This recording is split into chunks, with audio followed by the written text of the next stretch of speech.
If you want to achieve something, go for it. There's only one person stopping you, and that's you. And whether that's changing your mindset, putting a shift from want to want, or can't to do, for me it's that.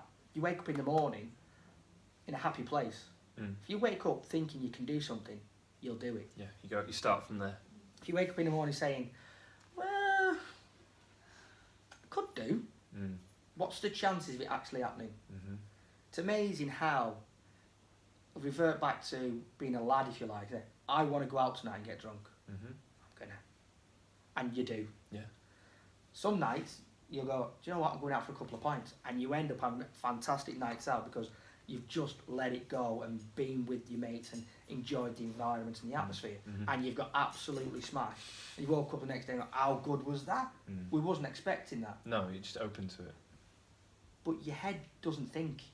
It's just a natural thing. If you allow yourself to be natural, good things can happen. My job is to give you some tools in the sales environment to allow when you're in that position, you can just reach into your bag and go, I can have fun with this one. I can have fun with this one. And I was in a networking event a few weeks ago, and someone was talking, and I was sat down, and I had 4 or 5 of people who had been to my sessions in and around, so clients and people who had been influenced by me over a period of time. And the guy at the front said, who sells? Hands up, hands went up. Not everyone's hand went up, and I was like, okay, it's interesting. How do you sell? I don't answer, because I always like to hear what... You want to know what they're going to say. Yeah, I always want to hear what they're going to say, so it allows me to ask questions. Gives me a forum, if you like. And he said, people only sell in 2 ways. Inspiration and manipulation. Interesting. Okay, my head's ticking over. I went, oh, this could be fun. Let's talk to me. Let's go through this process. Yeah. And he went, put your hand up if you manipulate. Only one person put their hand up in that room. You? Me. Thought so. Of course I do. Why is manipulation a negative word? That's what he was doing. He was using manipulation as a negative. You can inspire as a positive, you can manipulate as a negative. He said, who inspires? Hands went up, my hand went up again. So I've got 2 hands in the air now. And I'm stood there going,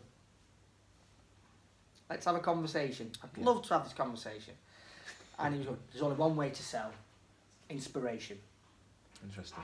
And I'm sat there going, this is a director of a business who's talking like this. I'm like, oh, beautiful. Beautiful. Let's see if we can change his mindset in a conversation. Yeah, because he's got a different approach and you want to talk about it. Let's see if we can change the idea of manipulation being a negative. Because manipulation isn't negative. Manipulation's a word that allows 2 people to have benefit. If I'm going to manipulate you to do something, you're actually going to want to do the thing I'm asking you to do. Just because I get benefit from it as well, how is that a negative? It's like we were saying before about the word no. It's all in how you look at the word. People see manipulation as a negative. People see sales as a negative.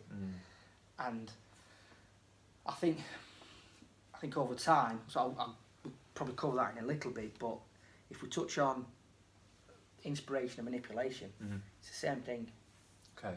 So it's less of a dichotomy, one or the other. It's more like a scale or a spectrum. You can have both. You can definitely have both. Okay. On the premise that I can inspire you to buy something. What have I actually done there? I've given you something you want, and I get the benefit from. Right, I'm now going to manipulate you to buy something. You know that you want it, and this is how you get it. I'm going to sell you something that you want, but I'm going to get paid for it. Yeah. The result is the same. You're happy, I'm happy.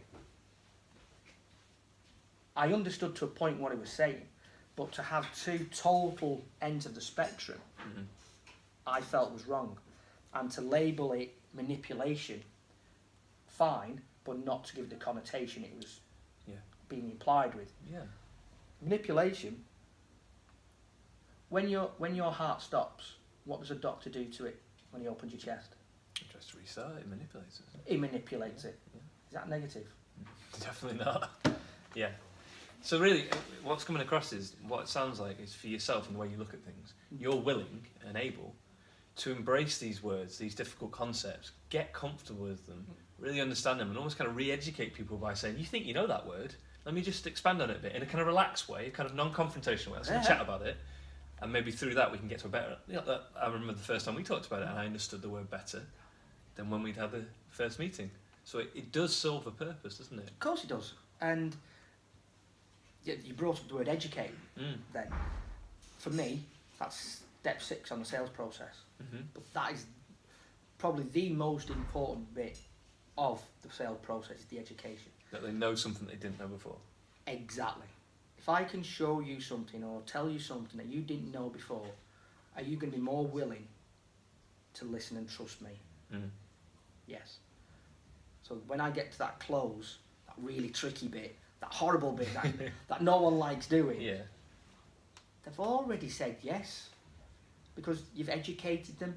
You've provided something for them already. You've given them value without charging. Yeah. So you've already got respectability and credibility already, so you don't need to then lay on thick with but I can do this for you, I can do this for you, I can do this for you. It's kind of unnecessary, just keep it simple. Keep it simple. People buy off people, and people buy through emotions. It's the same thing that's happened for hundreds and hundreds of years. It hasn't changed. People have written books and used fancy words to make it evolve over time. It's the same process. If you like something and you can afford it, you buy it. If you like something you can't afford it, you find a way. If I'm sat in front of a client who can't afford me, I show them a way of being able to afford me. Brilliant. So in a way, you're not just offering a service, you're saying, I can help you to get to this point, as well as take you from this point. Yeah. That's an inspirational sale, but it's also manipulating them. So Steve, I want to thank you, because it's been brilliant hearing your story, get to know all about your experience and some of the things you've been up to. And then in the last part, we were starting to talk about what people can do when they're understanding themselves and what they're good at and what their value is, and how they can take it beyond just a sale transaction, just this one thing, and it's more about going where you want to go. So for people watching this now who might have an online business, who might have a local Lancashire business, might be a mixture of both, and they're wanting to kind of take action and improve maybe their selling process or the way they look at it, is there anything you could offer them to suggest how they might want to make a start on that, do you reckon? I think one of the easiest things you can do is social media and play with it. And I'm okay in it now, and I like to use it for my benefit, kind of thing, and just tell people stories, or to influence or inspire, or whatever word people want to use, sometimes just as an outlet. People shouldn't be scared to use social media, as long as you don't go being prejudiced and being inflammatory towards people. Yeah, be respectful. Use it, try it. Like comments. If you see an article that you think, oh, that's interesting, read it and ask a question. That is engagement. Yes. And that is how you're going to build a following. That is how you're going to influence others, because you can start asking questions. You can start answering questions. You can start liking, sharing, commenting, and being relevant to an audience that you may or may not know exist. Because what I find with a lot of clients is they've been so focused and channeled into, this is my audience, that, oh, they bought as well. Yeah, but this isn't my audience, but they've bought twice. And now they've bought 2 or 3 times. Oh, well, never mind. And that should be alarm bells ring, because that is... Straight away. That's your audience. And not just that's their audience, where have you found me? Why have you come to me? What has triggered you to me? What's the pathway? What has been your journey to get to me? Get to understand. It may be random. It may be totally... chance or... Total chance. Yeah. It could be anything that isn't your plan. But you know what? That could be fun. That could be... Figure it out. That could be, hang on. there's 100 million of these people in the world, and she's just spent 50 quid with me. Mm-hmm. If I can get into 1% of that audience spending 50 quid, our business has just changed massively in the next 12 months. Absolutely. So do we now market to them? Mm-hmm. Let's have a play. Mm. Let's spend. Oh, it's B2C. We never do B2C. We've always done B2B. Well, a little secret I don't tell everyone is Okay. everything is C2C. Okay. Customer to customer. Yeah, because we all buy. True.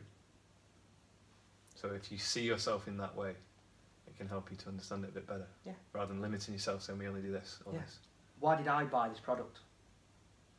Because I needed it, I wanted it, I liked it, it was unique. Mm-hmm. Okay, so why is somebody else going to buy it? My product. Mm. Let's attach my feeling, my emotion, my need to my product. So you can almost really learn from yourself. Yes. Just think, what would I want? Because there'll be people like me out there. What are my buying patterns? Yeah. So, Brilliant. So that's social media, and in that social media, two things like you say coming out: being open-minded enough to respond to feedback, oh yeah, and also engaging with people. So it's like you said, liking and commenting. It's like in a room. If you just stand in a room with people and you don't talk and you don't engage. at a party. Yeah. You go to a family party, you stand in the corner eating your sausage rolls. Mm. You leave the night and you go, that was boring. Or do you, after you've had your sausage rolls, think, do you know what, I want a Scotch egg. I need to go to the buffet table to get that. Mm-hmm. Okay then, let's walk across to the buffet table. Oh, bumped into someone. Hi, you alright? I've not seen you in ages. Yeah. Oh, I've just had a conversation. 2 conversations, 3 conversations, 4 conversations. I like this song, let's have a dance. You're dancing. Do you want a drink with that? We'll have a drink. By the time 3 hours later, you've danced, you've had conversations, you've told a joke or two, you've had a laugh, you've had a few drinks. You get up in the next morning and go, that was a good night out. Yeah. How did that happen? Because I engaged with someone. Mm. I allowed something to happen. Mm-hmm. You didn't necessarily want it to happen. Yeah. But you just allowed it You to stayed happen. open to it. So would you say for people networking, because a lot of people watching this, I know I've spoken to people, and they don't feel comfortable at certain events, so they might say, I'll go, but it's not really me. Would you say you can just, you know why you're there maybe, or don't even know, just turn up and just keep that open mind and just be willing to have a go? I think networking is, that there has to be there's a skill to networking. And depends on you as an individual, different networking groups will work better for you. Mm-hmm. Whether it's Shout, B&I, Business or Breakfast, whatever it is. Or even just events, different events. Random events that you just turn up to and seeing it on Eventbrite and going, oh, I'm going to go to that. Mm. The expos in Manchester, Leeds, Liverpool, all over the country. Mm-hmm. The value in networking is understanding why you're going. Yeah. Why do you go networking? Have you actually worked out how much it costs you to network? Have you actually understood what your value is? So when you're talking to someone, you can say, I do this is why I do it, these are the results. As opposed to, I'm here because the boss told me to. Yeah. Or I'm here because, well, they're here, so I've got to be here. Mm. I'm here. What is the reason for going? Mm-hmm. Once you've established your reason for going, your reason for going doesn't have to be to buy or sell. It can be to be around people because you've been isolated all week working on your own, and this is your 2 hours of listening, learning, absorbing. Social interaction, which is perfectly normal. Engagement with Yeah. other people who you can go, I've had this problem with my business. Have you? Yes, I have. How did you fix it this way? Oh, right, I've learned something. So that insight could be so valuable. And so many people network and give free information, whether they are accountants, whether they're solicitors, whether sales guys, marketing guys, you name it. People who network properly are happy to share. Because by sharing, you're actually influencing. For sure. So it's your forum. By having a 60-second conversation and telling the world what you do for 60 seconds, provided your pitch is right, which so many aren't, which is the very frustrating thing for me, but which is why I do pitching masterclasses. Because you want to help. You want to help rectify that. I do it for free. If you guys enjoyed this video and want to find out more, I'm here on kataholos.co.uk, so click on the link below and you can see here's our values, and you can either subscribe to our newsletter and become one of our subscribers, or you can click on the 10-week course to go to learn more. There it is, gives you all the information you need.